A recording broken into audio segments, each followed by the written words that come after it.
Well, hi everybody. Welcome back to Travel with Danny Deb. I'm Dan. And I'm Deb. Well, listen, Deb, for years we wanted to go to the canyons like the Grand Canyon, Bryce Canyon, Zion Canyon, and we finally did it. Yes, we did. It was fantastic. It was fantastic. And I think what we're going to do in this next video series, we will string all the canyons together in one long video for those who like to just sit on the couch and check the whole thing out together. But then we're going to break them up too, so you can watch each canyon and each location as an independent video. Yeah.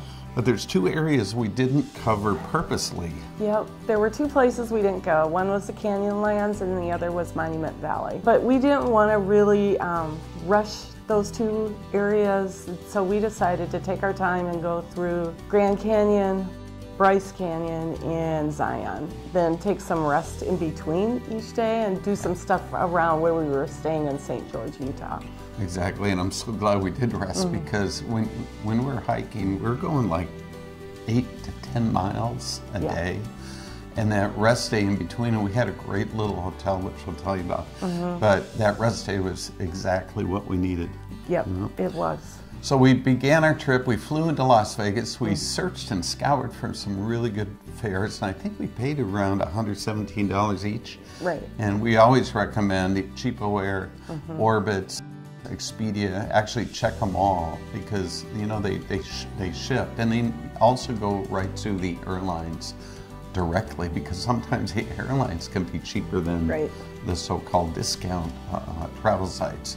So we flew into Las Vegas, spent the night there, which was awesome. And then we went to our base camp, which is St. George. Now St. George is, when I say base camp, we're not like at Mount Everest sitting in a tent. No. We found a great hotel with a hot tub outside, indoor-outdoor pool. I mean, it was the perfect location to be the base camp, so we could go into these parks and then come back and spend time in our hotel in the city of St. George. Yeah. So tell them about St. George because it blew us away.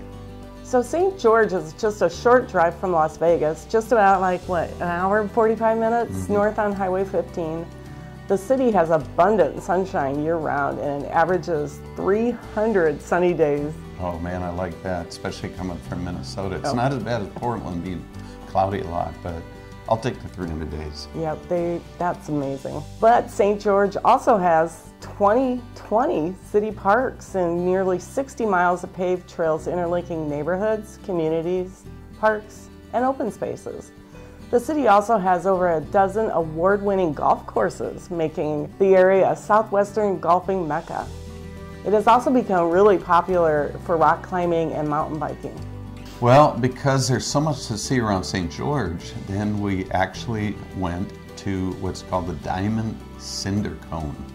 And we saw that on the map and we're like, what is that? You know, well, it's like a mini volcano. Well, when we got to the Cinder Cone, it was an amazing sight. You felt like you were in like Jurassic Park or something. So we decided to hike the trail all the way to the crater. Yes, we did. It took a while and it was pretty steep and it was very kind of sandy, loose, gravelly, lava pumicey kind of, so it's kind of slippery a little bit. Yeah, you got to watch yourself going up. Most of the trails were pretty easy as you wound your way up. So if you're going to hike this Cinder Cone, make sure you bring a lot of water in your backpack, sunscreen, a hat. There's no shade, so it gets really, really hot, especially in the summer. Well, we mentioned Snow Canyon earlier. Oh my word, why don't you tell us about Snow Canyon? Well, Snow Canyon is actually a state park in Utah and it is absolutely beautiful. Snow Canyon is just a short ride from St. George in the Red Cliffs Desert Reserve. The park features a beautiful canyon carved from the red and white Navajo sandstone of the Red Mountains, as well as the extinct Santa Clara volcano. You can hike, rock climb, as well as explore a number of lava tubes. Those were really cool. They were. And the park has a very cool sand dunes area. Yeah, and that sand dune area, remember you were so hot. It was so probably hot. 105, 100? Yeah, probably maybe a little hotter than that. It was. Yeah, it was pretty warm, but when I saw those sand dunes, I'm like, I have to go because I wanted to know what's on the other side of those sand dunes. Yeah. So I hiked out there probably a half mile, not quite. Probably, yeah. And as I climbed the sand dunes, I kid you not, I climbed over, and there were these flowers they were almost like turquoise. The sun was hitting just right, the red rock around the whole area, and the red sand. Everything was making these flowers, these green plants glow like we're on another planet. Wow. Now, sadly, when I took pictures and the video, you don't see that glowing that I saw. So we have one more location around St. George. So should we talk about that? Yeah, let's talk about that. All right. So as we mentioned, St. George is loaded with a lot of different places around and things to do. That's why we call it one of the best base camps, because besides the canyons that you go out to on your day trips, you've got all this extra activity and fun at your back door. So the last location I was talking about around St. George is the Sand Hollow State Park. Now this park is 20,000 acres. It's huge, and it's a wonderful place to catch some rays, which we did.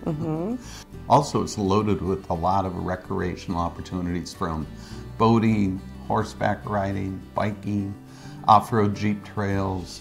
So Sand Hollow is located approximately 15 miles east of St. George and 7 miles east of the I-15 hurricane exit.